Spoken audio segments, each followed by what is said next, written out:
Finally, the NBA draft is tonight.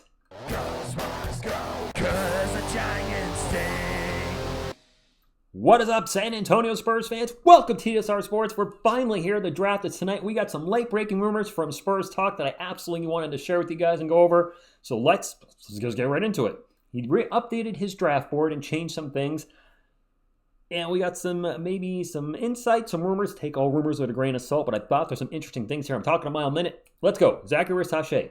Nothing has changed. If he's there at 4, the Spurs are taking him. Alexander Sarr. Nothing has changed. If he's there at 4, the Spurs are taking him. Reed Sheppard has moved up on his draft board. He was originally at 4, I believe. We have some changes, some thoughts here to share. In a scenario where the top 3 picks go with Sachet, Sarr, and Klingon, who do the Spurs pick? And that's something that I've pondered myself a lot this week.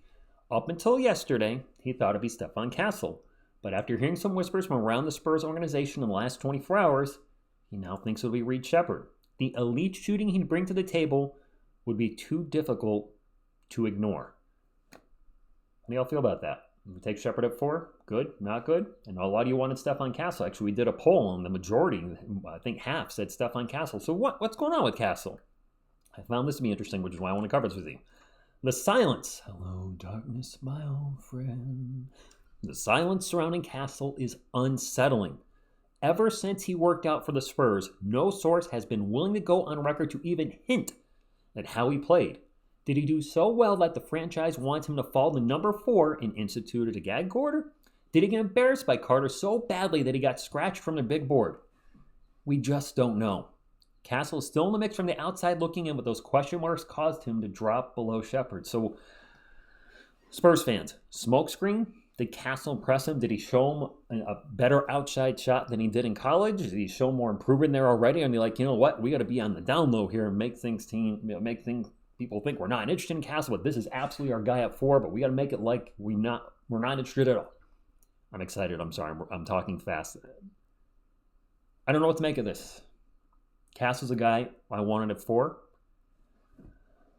Comes with some question marks, like pretty much everybody in this draft. Has he moved down the Spurs draft board? Is Sheppard now the guy to go to at 4? Then again, I see a lot of mocks having Sheppard go to the Rockets at 3. So much of this draft, of course, is going to be dependent on who's picked 1 through 3 and 5 through 7. Like any draft, whoever goes, the guy you want, if he's gone when it gets to you, then you got to take the next guy that you wanted.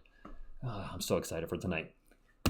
I really wanted to share. I just wanted to share all this with you. I know I keep saying that. Tijan Saloon, and I thought this was. Didn't expect to read this. Multiple individuals in the industry have asked me if I've heard about the rumored promise the Spurs have made to Saloon. I haven't heard any promise from a Spurs source, but the rumor is spreading like wildfire in the draft world. Most believe the Spurs have promised to draft Tijan Saloon at 8. This is a player that a lot of you seem like you'd be happy with at the 8 spot. I would be fine as well. Could Wemby maybe have a little influence on that? Probably. But it sounds like this is the guy that's going to be picked at 8. But then again, who the heck knows? Cody Williams, I want to talk about him real quick. I continue to hear that a team is trying to trade up to target Williams and is paranoid that the Spurs will pick him up at number 4. It's to the point now that I wouldn't be totally shocked if the Spurs end up picking Williams with their first lottery selection. Now, this is not a player I thought we would take at 4 in any way, shape, or form. The majority of the Spurs community here doesn't seem high on him at 4, but could that happen? Could we do a draft him and trade type thing? He's also very likely to be one of the choices the Spurs will ponder at 8. I don't see him being drafted. Again, we don't know until tonight. Donovan Clingan. Now, this one kind of threw me off. After I reported San Antonio's interest in picking Clingan without working him out in person, that news quickly spread and was confirmed by multiple outlets. Since then, it's been reiterated to me from high-level Spurs sources that the organization will strongly consider picking Klingon at number 4 if he's on the board. Make of that what you will. I don't feel like this Twin Tower combination is going to work. Or would it? I don't know if he's going to be... There's so many question marks. I know. Yeah, probably TSR. Don't overthink it. We're not going to really think tonight, but I'm so excited for tonight, and I'll close with why I'm excited in a few moments. Rob Dillingham, he's up here. Dillingham and his representatives have continued to emphasize that the point guard wants to end up in San Antonio. Who wouldn't want to play with Wemby and have their live play-by-play called by TSR? Okay, maybe not the second one. Recently, there have been rumblings that the Spurs are open to making that happen. The Silver and Black could pick him up at number 8 or even trade back to the end of the lottery and target him there. Could we make a trade going backwards? We talked all about trades moving up. Could we make a trade and move back? Doesn't Portland have the 7th and 14th pick? Are they that mysterious team that wants Cody Williams? This is a tasty burger. I'm sorry, I'm just being really goofy today. Last but not least, Devin Carter. I wanted to put him up here because Carter's workout for the Spurs has been described by a staffer as the best workout of any prospect in recent years. When you say recent years, does that mean in the last 2 or the last 5 to 10? Will that workout be enough to convince the Spurs to draft him? All will be answered tonight. My goodness, I am so excited. I mean, if Sarr's there at 4, Rasachet at 4, Castle and Shepard are there at 4. I mean, which guard do we draft? Castle, Dilly, Shep, Carter, where at 4 or at 8? My friends, let me say this, and I talked about why I was excited. I want to close with this. I know this draft isn't as good as last year's when we got Wemby. Duh, Wemby's a franchise player, a one-of-a-kind, a unicorn. But going into that draft, when we drafted him, it was almost a non-reaction for me because I knew we were going to draft him. You knew we were going to draft him. We all knew Wemby was getting drafted first overall. So when he was picked, I was like, okay. Not that I wasn't excited to have him, but I knew it was coming, right? We all knew it was. My big draft reaction is when we won the first overall pick from last year, because that's when I knew we're getting Wemby. This year, I don't know. We don't know. This draft could go in 100 different directions, depending on who's picked where. And to me, I find that very exciting. We could be drafting 1 or 2 starters for our future potential dynasty if everything turns out the way we want it to with Wemby, et cetera, et cetera.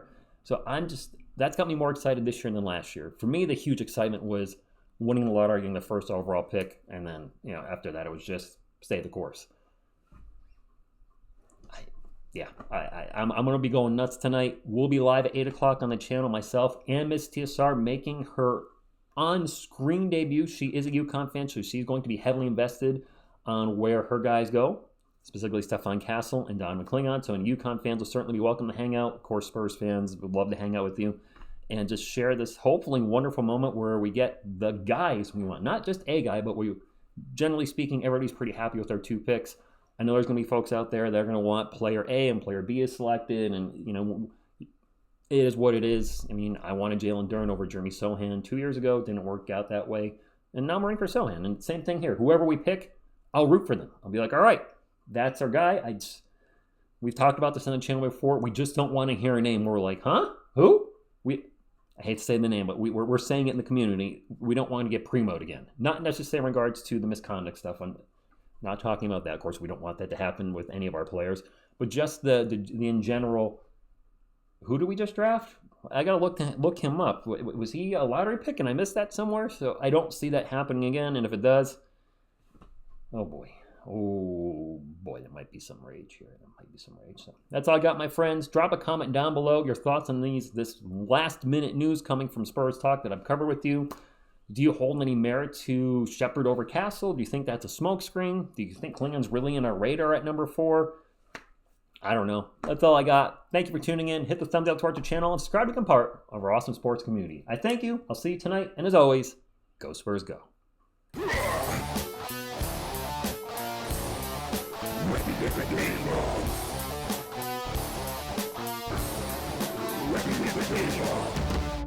Ready to Wemby.